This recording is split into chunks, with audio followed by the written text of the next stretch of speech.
이번 시간에는 산화적 인산화에서 꼭 짚고 넘어갈 부분을 정리해 보도록 하겠습니다. NADH와 FADH2가 내놓은 전자가 이동하는 방향을 보면 이 그림상에서 오른쪽으로만 이동하는 것을 볼 수 있죠. 자, 그 이유는 전자를 잡아당기는 힘이 오른쪽으로 갈수록 강해지기 때문입니다. 가장 강력하게 전자를 잡아당기는 물질은 산소로 알려져 있죠. 전자의 최종 수용체는 산소가 됩니다. 그 과정에 이 전자 운반체들의 어떤 전자 친화력, 전자를 잡아당기는 힘을 봤을 때 시토크롬 B보다는 C가 세고 C보다는 A가 더 세다라고 볼 수 있는 거죠. 그러니까 이쪽으로 갈수록 전자 친화력은 더 커진다라고 볼 수가 있습니다. 자, 이 전자가 이동하는 원리를 좀 간단히 보자면, 자, 시토크롬 B, C, A를 가지고 한번 보겠습니다. 자, 이 시토크롬 C의 경우에 B보다는 전자 친화력이 세고 A보다는 약하다고 볼 수 있죠. 그러면 이 시토크롬 C 안에는 3가의 이 철 이온이 들어있는데, 자, 이 시토크롬 B에서 전자를 가져올 수 있죠. 더 잡아당긴 힘이 강하니까. 그럼 이 시토크롬 C는 이 전자를 받겠죠. 받으면 2가의 철로 바뀔 수 있게 됩니다. 이 시토크롬 C가 전자를 얻었기 때문에 환원됐다라고 볼 수 있는 거죠. 하지만 여기 지금 시토크롬 A는 이 C보다 더 이 친화력이 크다 보니 여기에 전자를 또 잡아당기게 됩니다. 이 시토크롬 C의 입장에서는 전자를 잃었다고 볼 수 있죠. 그러니까 산화가 된다라고 볼 수 있습니다.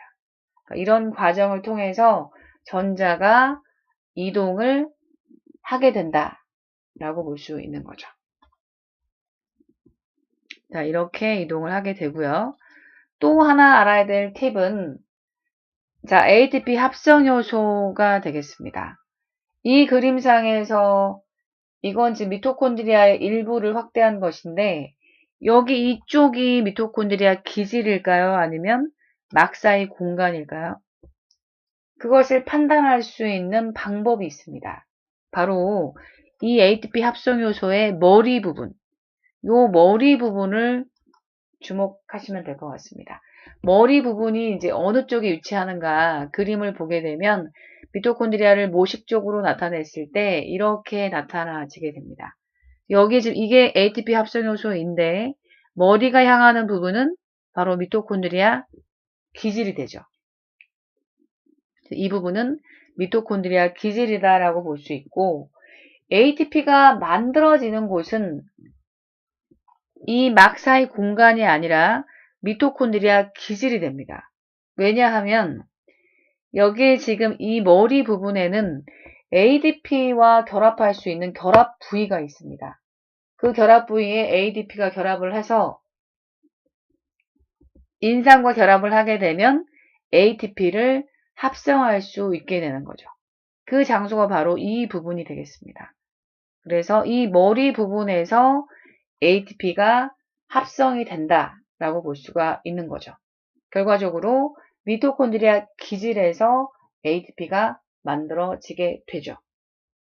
좀 유치하긴 하지만 아톰 머리를 좀 생각하면 기억하기 쉬울 것 같습니다. 아톰 머리에 이렇게 뾰족하게 ATP가 합성이 된다라고 생각하면 어떨까요? 여기 지금 그림상에서 보면은 이게 이제 미토콘드리아 일부라고 봤을 때 여기 이 머리 부분이 있는 쪽이 미토콘드리아 기질이 된다라는 거죠. 여기에서 ATP가 만들어지게 되고 여기 부분은 막사의 공간이 되겠죠. 자, 이렇게 미토콘드리아가 아니더라도 ATP가 만들어지는 곳은 반드시 이 머리 쪽의 부분이 됩니다.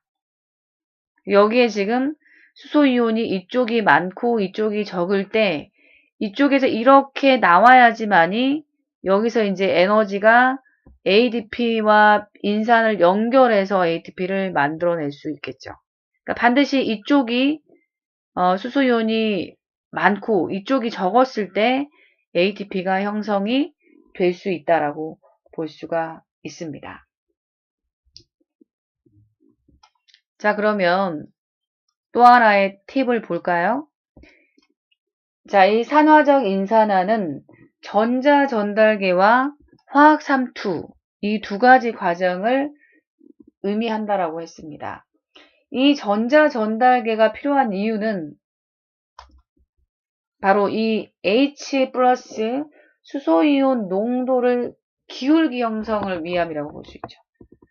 이 수소이온의 농도가 기울기가 형성이 될 수 있게끔 이 전자전달계가 계속해서 전자를 이용해서 이 기질에서 막간 공간으로 수소이온을 계속 능동수송시키는 거죠.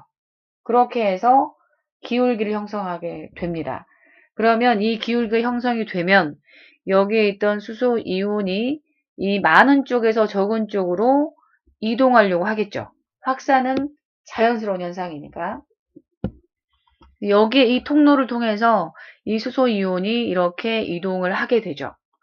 이 이동하는 과정에 마치 물이 많은 쪽에서 적은 쪽으로 이동하듯이 수소이온이 이동할 때 생기는 그 낙차 에너지, 위치 에너지가 결과적으로 이 ADP와 인산을 결합을 시켜서 ATP를 만들어낼 수 있다라고 볼 수 있는 거죠.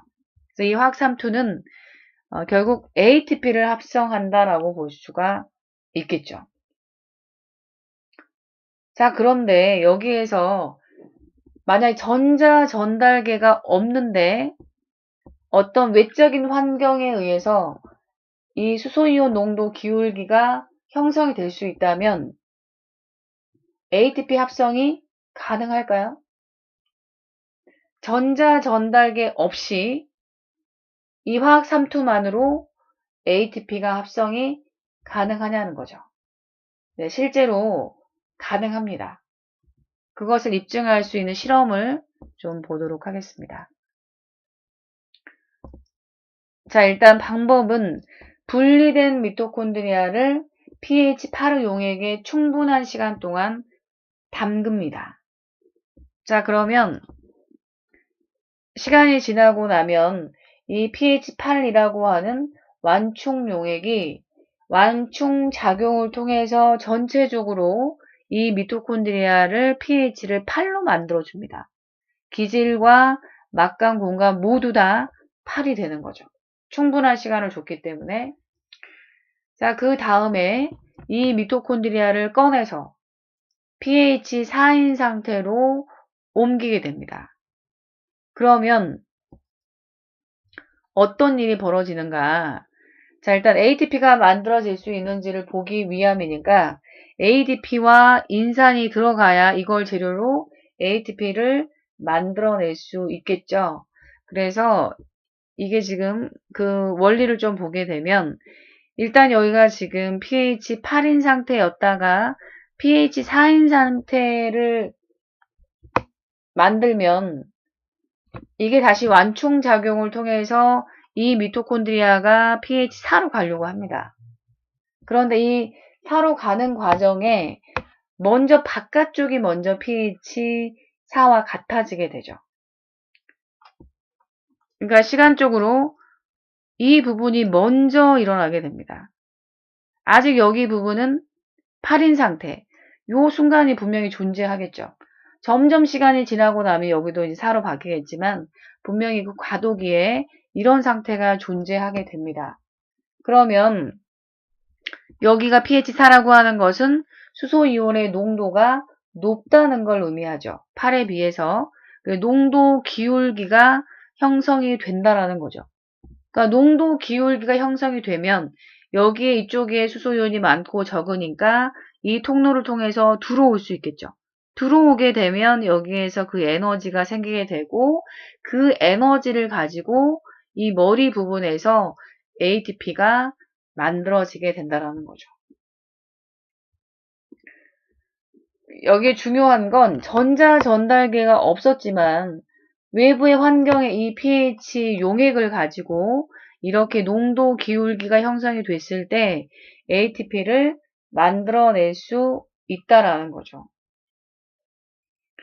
자, 근데 만약의 경우에 바꿔볼까요? pH 4인 상태에서 나중에 8로 옮긴다면 ATP가 만들어질 수 있을까요? 자, 여기가 pH 4인 상태인데 여기를 pH 8인 상태로 옮긴다고 치면 일단 여기 지금 상태에서 4인 상태이고 여기도 4인 상태였다가 여기가 8인 상태로 점점 바뀌겠죠. 그럼 여기가 pH 8이고 여긴 4인 상태가 될 텐데 그러면 수소이온의 농도가 여기가 더 많은 상태가 되죠. 그러면 이동을 하는 것은 이쪽에서 이렇게 나가겠죠. 그러면 분명히 이쪽에 에너지가 생길 텐데 그럼 여기 부분에서 이 머리 부분이 이쪽에 있어야 ATP가 만들어질 수 있는데 머리 부분이 이쪽에 없다 보니까 ATP가 만들어질 수가 없다라는 거죠. 그래서 이 머리 부분도 아주 중요한 역할을 한다라고 하는 것을 기억하셔야 합니다. 몇 가지 실험을 더 해볼까요? 자, 여기 이 상태에서 pH 8인 상태에서 만약에 포도당을 집어넣는다면 그러면 혹시 H 플러스 농도의 기울기가 형성될 수 있을까요? 이것은 불가능합니다. 왜냐하면 여기에 지금 미토콘드리아만 분리해냈기 때문에 세포에 이 세포질 부분이 없죠. 세포질이 있어야 거기 안에 해당 과정이 일어나서 포도당이 피루부산으로 바뀌고 피루부산이 이 미토콘드리아 안으로 들어올 수 있을 텐데 이런 환경이 전혀 없는 거죠. 그러니까 포도당이 피루부산이 될 수가 없기 때문에 결과적으로 포도당을 집어넣어도 이것이 미토콘드리아 안으로 들어올 수가 없다라고 볼 수 있습니다. 그러니까 해당 과정이 일어나려면 세포질 안에서 이 해당 과정 효소가 존재하기 때문에 그 효소를 가지고 포도당을 피루부산으로 만드는데 그 과정이 여기에선 불가능하다라고 볼 수 있는 거죠. 자, 그렇다면 피루부산을 집어넣었을 때는 어떨까요? 이 피루부산은 미토콘드리아 안으로 들어갈 수 있죠. 미토콘드리아 안으로 들어가게 되면 거기 안에 TCM 회로가 돌겠고 돌게 되면 NADH와 FADH2가 만들어지겠죠. 그럼 그것이 다시 미토콘드리아 내막으로 가서 전자를 내놓게 되고 이 전자 에너지를 가지고 미토콘드리아 기질에 있는 수소 이온을 막간 공간으로 퍼내겠죠. 능동 수송을 하게 되면 결과적으로 이 막간 공간, 막 사이 공간이 수소 이온의 농도가 높아지게 되는 거죠. 자, 높아진 거를 사로 표현을 했습니다. 그래서 결국은 농도 기울기가 형성이 되는 거죠. 되게 되면 ATP는 만들어질 수 있다는 거죠. 방향은 막간 공간에서 기질 쪽으로 이동을 해서 여기 이 부분의 머리 쪽에서 ATP가 만들어질 수 있기 때문에 그러면 이번에는 NADH를 집어넣었을 때는 어떨까요? 이것도 수소이온 농도 기울기 형성이 가능할까요? 자, 이 NADH는 일단 들어가면 미토콘드리아 내막 쪽으로 가겠죠. 가게 되면 NADH는 전자를 갖고 있기 때문에 바로 이 전자를 에너지를 이용해서 막간 공간 쪽으로 수소이온을 내보낼 수 있게 되는 거죠. 그러면 이쪽이 또 수소이온의 농도가 높아지고 pH가 낮아짐으로 해서 이 기울기 형성이 가능하다라고 볼 수 있죠. 그러면 ATP를 만들어낼 수 있다라고 볼 수 있는 거죠. 다시 한번 잘 이해를 해서 정리하길 바랍니다. 자, 그럼 이제 마지막으로 이 세포 과정을 통해서 얼마만큼의 ATP가 만들어지는지를 정리해 보도록 하겠습니다. 이 내용은 지금 수시로 나왔기 때문에 자, 이 해당 과정에서 이렇게 만들어지고 TC 회로에서 이렇게 만들어지고 이 해당 과정과 TCA 회로에 있던 이 부분들이 산화적 인산화를 통해서 ATP로 바뀌게 되는 거죠. 자, 그러면 NADH 한 분자는 3ATP를 만들어내고 FADH2는 2ATP를 만들어내죠. 그러면 이 NADH는 몇 분자의 ATP를 만들어낼 수 있을까요? 곱하기 3을 하면 6ATP가 되고 곱하기 3을 하면 24ATP가 되고 여기는 2를 곱하게 되면 4ATP가 만들어지겠죠. 그러면 결과적으로 여기서 만들어지는 ATP, 포도당 한 분자가 만들어낼 수 있는 ATP의 수는 38ATP가 된다라고 볼 수가 있는 거죠. 이것을 합치게 되면 결과적으로 이렇게 세포호흡을 통해서 에너지를 만들어낼 수 있다라는 것을 알아보았습니다. 자, 이렇게 해서 마무리하도록 하겠습니다.